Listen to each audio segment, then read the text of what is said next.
নমস্কার বন্ধুরা, শুভ সকাল। আমার সকল বন্ধুদের জানাই স্বাগত। আশা করি আপনারা সকলেই ভালো আছেন, সুস্থ আছেন। আমিও ভালো আছি, আমার পরিবারের সকলেই ভালো আছে, সুস্থ আছে। আজকের ব্লগটা শুরু করলাম ছাদ থেকে। এই যে ছাদে নিয়ে এসেছি, বালিশগুলো রোদ্দুরে দিয়েছি এই ছাদেতে, আর এই ছাদেতে কম্বলগুলো রোদ্দুরে দিয়েছি। আর এই যে চাদর কাচা রয়েছে, রোদ্দুরে দেবো। আজকে সকালবেলার টিফিন হচ্ছে গরম ভাত, সাথে ঘি, আর রয়েছে আলু আর ডিম একসাথে মাখানো। এই খাবারটা কার কার পছন্দ? আজকে বিছানার চাদর, কাঁথা, কম্বল, বালিশ এসব রোদ্দুরে দেওয়ার কারণ এটাই যে কালকে মাম্মাম 1 গ্লাস হরলিক্স বিছানায় ফেলে দিয়েছিল, তাই জন্যে এই যে আজকে সব কেচে ধুয়ে দিয়েছি। এখন রাত্রি 10টা মতো বাজে। এই যে গুছিয়ে রেডি হয়ে গেছি।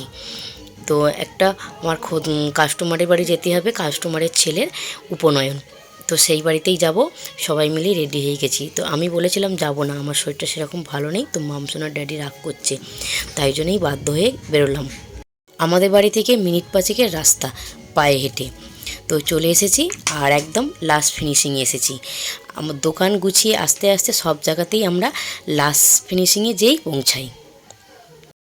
এই যে এই দাদাভাইয়ের ছেলের উপনয়ন, আমরা সবাই মিলে গেছি দেখে দাদাভাই ভীষণ খুশি হয়েছে।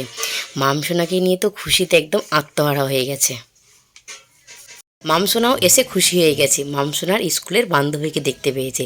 দুই বান্ধবী মিলে একটু গল্প হয়ে যাচ্ছে, আর একটু নাচানাচিও হয়েছে এর মাঝে, সেটা আমি শ্যুট করে উঠতে পারিনি। দিদিভাই গিয়ে বলেছিল যে ছেলের উপনয়ন আছে, আমাদের কাছে বলেনি যে ছেলের বিয়ের অনুষ্ঠানও রয়েছে।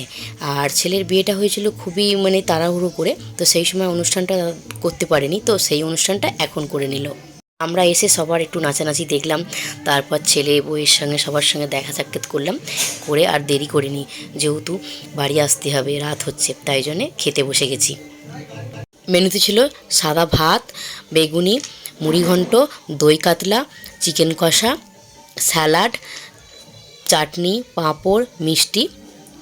প্রতিটা মেনুই ছিল দুর্দান্ত। মাম বাবু দুজনেই খুব সুন্দরভাবে খেয়েছে, আর মাম তো নিজে হাতে খেয়েছে, আর আমি তো মিষ্টি ভালোবাসি, মিষ্টি না খেলে হয়। এই যে মিষ্টি নিয়ে বসে পড়েছি, যেহেতু অনুষ্ঠানটা পাশের পাড়াতেই, আর দোকানে যেহেতু সবাই আসে, তো মামকে সবাই চেনে। এই যে মামকে নিয়ে নাচানাচি করতে শুরু করে দিয়েছি।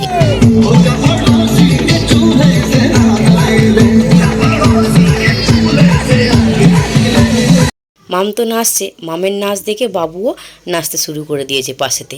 আর এই যে মামের ড্যাডিও মামের সাথে সাথে নাচছে। এখন রাত্রি 12:30 পৌনে 1টা মতো আর বাজে। এখন আমরা সবাই বাড়ি যাই, আর আজকের মতো ব্লগটা আমি এখানেই শেষ করছি। আপনাদের যদি আমার ব্লগটা ভালো লেগে থাকে, লাইক, কমেন্ট, শেয়ার করার জন্য অনুরোধ রইল।